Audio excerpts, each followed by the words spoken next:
อุ้ยได้เดือนได้อัดบ่ได้นี่สบายได้สบายดีบดีสิว่าอัดเพลงใหม่แต่งใหม่เนาะเพลงนี้แต่งเพื่อ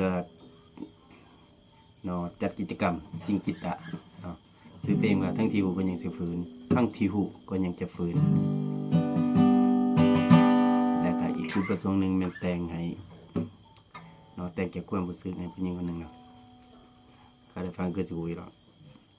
สิไปอาบน้ำอัดหลายเทื่อได้บ่ได้มวนฟังแล้วกัน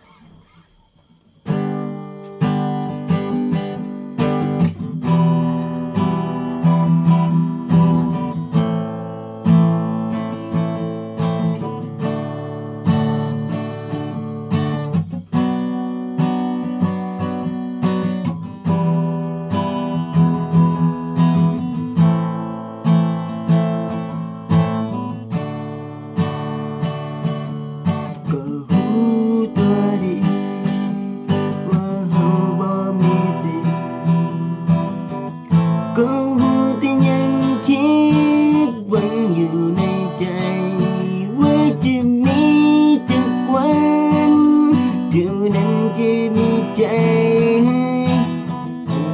ความรักกับเขา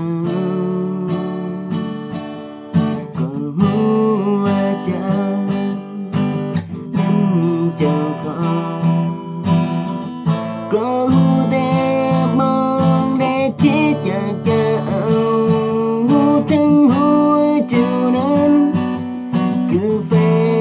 นเขาแต่ในใจเราก็ยังคิดหวังทั้งที่หูก็ยังจะฝืนทั้งที่หูก็ยังจะหัวใจเสียรักตัวคนมีเจ้าของผู้นี้ว่าบ่มีหวังเป็นใจก็ยังคิดได้อยากขอบคุณ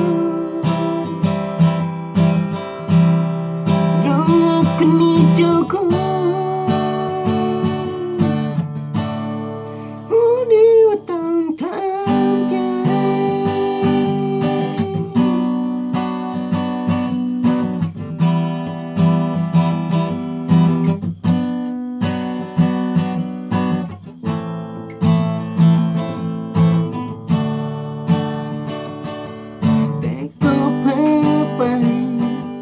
ยังไง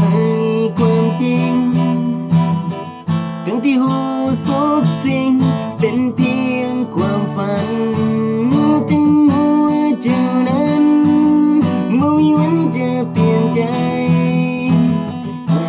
ความห่างกับเขาก็รู้ว่าเจ้ามีเจ้าของก็รู้แต่มองได้คิดอยากจะเอาทั้งหัวใจนั่นคือแฟนเขาแต่ในใจเราก็ยังแอบหวังทั้งที่หูก็ยังจะฝืนทั้งที่หูก็ยังจะหัวใจเสียรักต้องรักคนมีเจ้าของผู้นี้มาบ่มีหวังแต่ในใจก็ยังคิดได้